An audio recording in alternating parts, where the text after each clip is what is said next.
Hello dear student, welcome back পাঠশালা YouTube channel. Dear student, আমাদের এই চ্যানেলে ডেইলি অর্থাৎ প্রতিনিয়ত কারেন্ট অ্যাফেয়ার্স প্রোভাইড করা হয়। এই কারেন্ট অ্যাফেয়ার্সের সাথে সাথে আরও যেসব ক্লাসগুলি করানো হবে কিছুদিনের মধ্যেই, সেগুলি হলো ম্যাথামেটিক্স অর্থাৎ অঙ্ক, রিজনিং অর্থাৎ জিআই এবং জেনারেল স্টাডিজের ক্লাসটি করানো হবে। আশা করি ওই ক্লাসগুলি তোমাদের হেল্পফুল হবে। যারা আমাদের এই চ্যানেলে নতুন এসো তারা অবশ্যই চ্যানেলটি লাইক এবং সাবস্ক্রাইব করে সকল বন্ধুবান্ধবদের শেয়ার করে দিও। আর হ্যাঁ, আমাদের টেলিগ্রাম চ্যানেল, যার নাম হলো পাঠশালা স্টাডি সেন্টার, এই টেলিগ্রাম চ্যানেলে তোমরা যুক্ত হতে পারো, কারণ এই চ্যানেলে ক্লাসের সমস্ত নোটিফিকেশন সহ চাকরির পরীক্ষা আপডেট দেওয়া হয়। এছাড়াও এই চ্যানেলে অর্থাৎ এই টেলিগ্রাম চ্যানেলে কুইজ নেওয়া হয়। তাই তোমরা পাঠশালা স্টাডি সেন্টার এটি সার্চ করে টেলিগ্রাম চ্যানেলে যুক্ত হতে পারো। আমাদের যে এই ক্লাসটি অর্থাৎ কারেন্ট অ্যাফেয়ার্সের ক্লাসটি কোন কোন পরীক্ষার জন্য উপকৃত হতে পারো, সেটা হলো ডব্লিউবিপি বা কেপি, রেলওয়ে এবং এসএসসি এক্সামের জন্য এই কারেন্ট অ্যাফেয়ার্সটি ব্যবহার বা পড়তে পারো। ঠিক আছে, এবার আমরা চলে যাই আজকের ক্লাসে। অর্থাৎ আজকের ক্লাসটি হবে 2 জানুয়ারি 2025। ক্লাস নাম্বার হলো 88। অর্থাৎ বিগত 87টি ক্লাস ধরে আমরা তোমাদের কারেন্ট অ্যাফেয়ার্স প্রোভাইড করে আসছি। এই ক্লাসটি একটি গুরুত্বপূর্ণ ক্লাস হতে চলেছে, কারণ এই ক্লাস থেকেই তোমাদের কারেন্ট অ্যাফেয়ার্স কমন আসবেই। আগত পরীক্ষায় যদি কারেন্ট অ্যাফেয়ার্স নিয়ে ভয় থাকে তাহলে অবশ্যই আমাদের এই ক্লাসটি ফলো করো। এবার চলো শুরু করি আজকের ক্লাসটি। আজকের ক্লাসের প্রথম প্রশ্নটি দেখার আগে প্রথমেই বলে রাখি, ক্লাসটি সকলে কেমন লাগছে সেটাই কমেন্ট বক্সে কমেন্ট করে জানাবে ক্লাস শেষে। এবার দেখো প্রথম প্রশ্নটি হলো অ্যাসোসিয়েশন ফর ডেমোক্রেটিক রিফর্মস অর্থাৎ এডিআর এর রিপোর্ট অনুযায়ী ভারতের সবচেয়ে ধনী মুখ্যমন্ত্রী কে? Option A Chandrababu Naidu, option B Hemant Soren, option C Mamata Bandyopadhyay, option D হলো ভজনলাল শর্মা। সঠিক উত্তরটি হয়ে যাবে option A Chandrababu Naidu. Association for democratic reforms এর রিপোর্ট অনুযায়ী ভারতের সবচেয়ে ধনী ব্যক্তি হলেন চন্দ্রবাবু নাইডু। এবার দেখো, অ্যাসোসিয়েশন ডেমোক্রেটিক রিফর্মস ভারতের একটি অরাজনৈতিক সংগঠন। অন্ধ্রপ্রদেশের মুখ্যমন্ত্রী এন চন্দ্রবাবু নাইডু 931 কোটি টাকার সম্পদের সাথে দেশের সবচেয়ে ধনী মুখ্যমন্ত্রী। তাহলে সবচেয়ে ধনী মুখ্যমন্ত্রী হলেন অন্ধ্রপ্রদেশের মুখ্যমন্ত্রী চন্দ্রবাবু নাইডু, যার সম্পত্তিগত 931 কোটি টাকা। এবং পশ্চিমবঙ্গের মুখ্যমন্ত্রী মমতা বন্দ্যোপাধ্যায় 15 লাখ টাকার সম্পত্তি নিয়ে সবচেয়ে দরিদ্র মুখ্যমন্ত্রী হলেন মমতা বন্দ্যোপাধ্যায়। এবার দেখে নাও অ্যাবাউট অফ দ্য টপিকে গুরুত্বপূর্ণ কিছু রিপোর্ট সম্পর্কিত current affairs. Network readiness index 2024-এ ভারত 49তম স্থান অধিকার করেছে এবং প্রথম স্থানে রয়েছে কে? মার্কিন যুক্তরাষ্ট্র। IIT Delhi QS world university ranking 2025-এ ভারতের 1 নম্বর ইউনিভার্সিটিতে পরিণত হয়েছে কি? IIT Delhi. Intellectual property organization global patent filing report ভারতের স্থান হচ্ছে 6 এবং চীন হচ্ছে প্রথম স্থানে রয়েছে। গ্লোবাল সিটি ব্র্যান্ড র্যাঙ্কিং 2024-এ লন্ডন প্রথম স্থানে, নিউ ইয়র্ক দ্বিতীয় স্থানে এবং প্যারিস রয়েছে তৃতীয় স্থানে। আমরা কিছু গুরুত্বপূর্ণ রিপোর্ট বা র্যাঙ্কিং দেখে নিলাম অ্যাবাউট অফ দ্য টপিকে। এবার চলে যাবো আজকে কারেন্ট অ্যাফেয়ার্সের 2 নম্বর প্রশ্ন এবং একটি গুরুত্বপূর্ণ প্রশ্ন। কে সেন্ট্রাল রিজার্ভ পুলিশ ফোর্সের অর্থাৎ সিআরপিএফ এর মহাপরিচালক হয়েছে? Option A Anish Dayal, option B Vitul Kumar, option C Sandeep Khirwar, option D হলো দীপক কুমার। সঠিক উত্তরটি হয়ে যাবে অপশান বি বিতুল কুমার।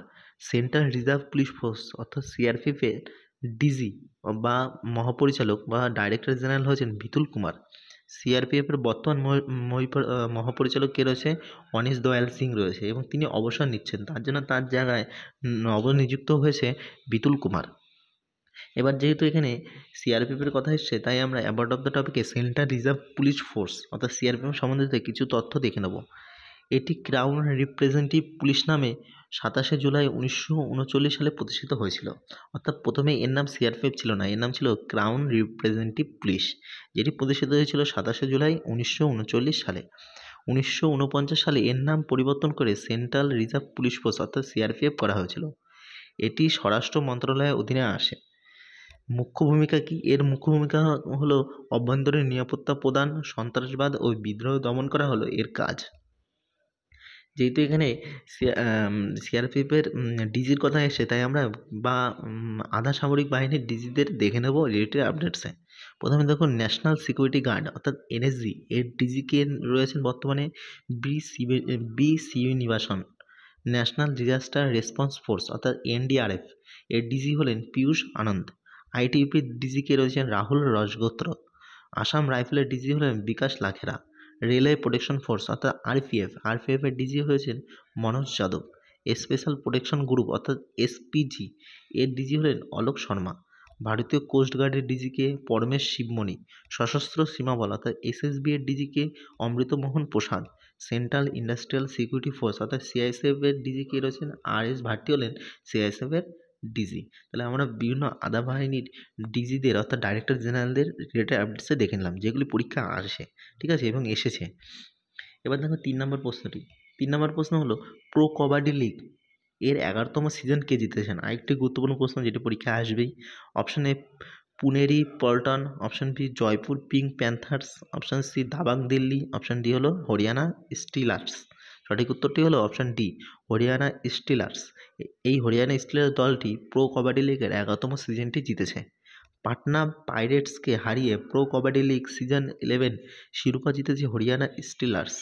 হরিয়ানা স্টিলার্স প্রথমবারের মতো এই প্রো কবাডি লিগের শিরোপাটি জিতেছে। ফাইনাল ম্যাচে মহারাষ্ট্রের পুনেতে বালোয়ারি স্পোর্টস কমপ্লেক্সের ব্যাডমিন্টন হলে অনুষ্ঠিত হয়েছে এই প্রো কবাডি লিগের 11তম সিজনের ফাইনাল ম্যাচটি।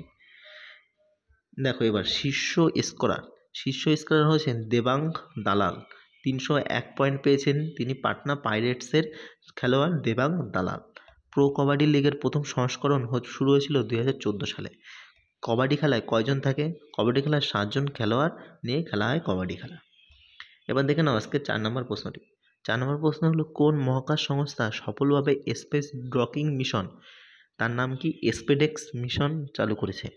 সঠিক উত্তরটি হয়ে যাবে অপশান সি, ইসরো অর্থাৎ ভারতীয় মহাকাশ সংস্থা সফলভাবে স্পেস ডকিং মিশন স্পেডেক্স চালু করেছে। ইসরো সফলভাবে স্পেস ডকিং মিশন 30শে ডিসেম্বর 2024 সালে চালু করেছে। ইসরোর সতীশ ধাওয়ান স্পেস সেন্টার শ্রীহরিকোটা অন্ধ্রপ্রদেশ থেকে PSLV-C60 রকেটে এই মিশনটি চালু করেছে। এই সম্পর্কিত আরও কিছু তথ্য অ্যাডিশনাল ইনফরমেশন দেখে নাও। এই মিশন সফল হলে ভারত হবে চতুর্থ দেশ যারা মহাকাশ রিজেনভার্স ডকিং এবং আনডকিংয়ে সাফল্য অর্জন করবে।